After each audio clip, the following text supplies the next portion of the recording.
SAIC, the company that is part of the joint venture between SAIC, GM and Wuling that makes the Wuling Hongwan Mini, are going to sell a version of the Hongwan Mini branded as MG in some of the biggest, most populous countries on the face of the planet. What does this mean? This means that electric mobility will be available for potentially millions of people worldwide who previously could not have afforded it or didn't have access to it. And this is awesome news. Hello, my friends.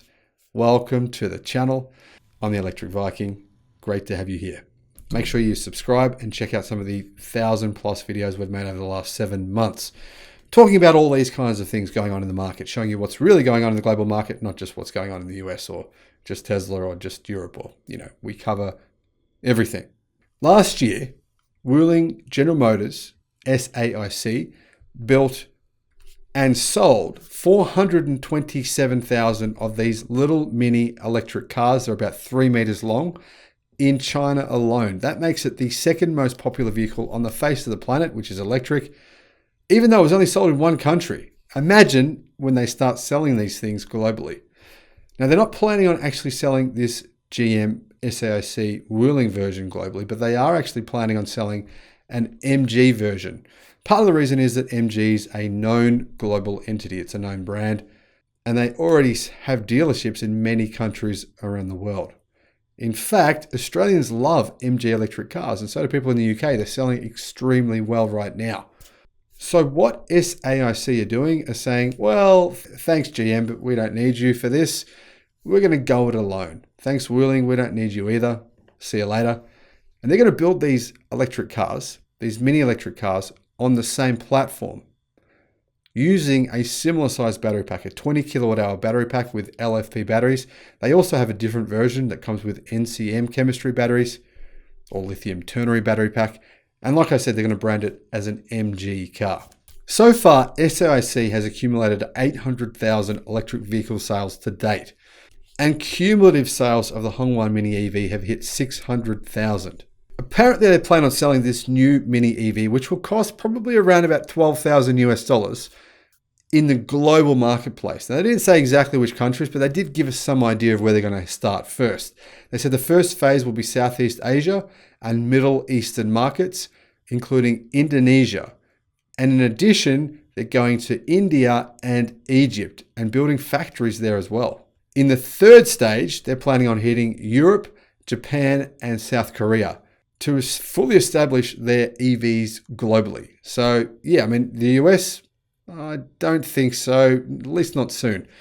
But they could do what BYD are doing right now in the US, which is shipping parts from China to the United States, assembling the vehicles there, buses and trucks, and then selling them to avoid the 25% import taxes that the US has on Chinese products.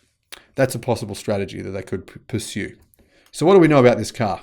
Well, we know it's going to be called the MG320. At least that's what Jim Hanley from Clean Technica says.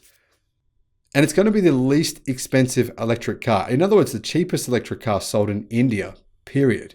The MG320 will be built on the SAIC GM Wuling Hongwan Mini platform, which is called the G7 or GSEV platform. And it's already used for other vehicles as well, called the Baojun E100, the E200, and the E300 Plus. Now, apparently it's going to sell for around about 1 million rupees, which is around about 12,000 euros or potentially a little bit less than that. And that's less than half the price of the current MG ZS EV, which sells in India right now for 26,000 euros. Electriv says that the MG E230 will have a 20 kilowatt hour battery pack and a range of 150 kilometers. And the car will be about the same size as the current Wuling Hongwan Mini EV, which is 3 meters long. There is a big difference though. This new version will apparently have a 20 kilowatt hour battery, whereas the current Mini EV only comes with a 9.3 kilowatt hour battery and a 13.9 kilowatt hour battery. So I'm a little bit confused by this report because the reality is if it has the 20 kilowatt hour battery pack, which they're claiming that it will, that's actually the 300 kilometer range version, whereas the 13.9 kilowatt hour battery pack is the 150 kilometer range version. So it seems as though they've got something mixed up here.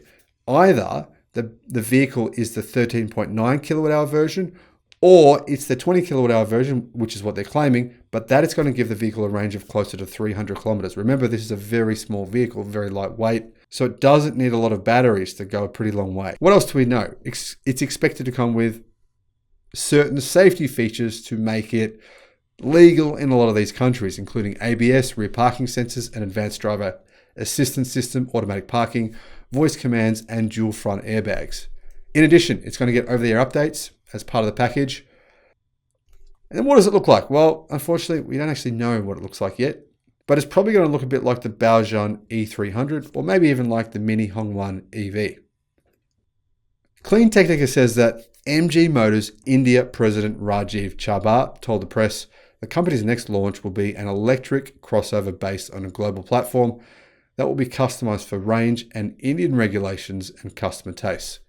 Chhabra also said that the model will be a mass market EV for all emerging markets, including India. So as you can see, this EV is going to be sold all around the world at an affordable price point, probably with a range of up to 300 kilometers for maybe 12 to 14,000 US dollars.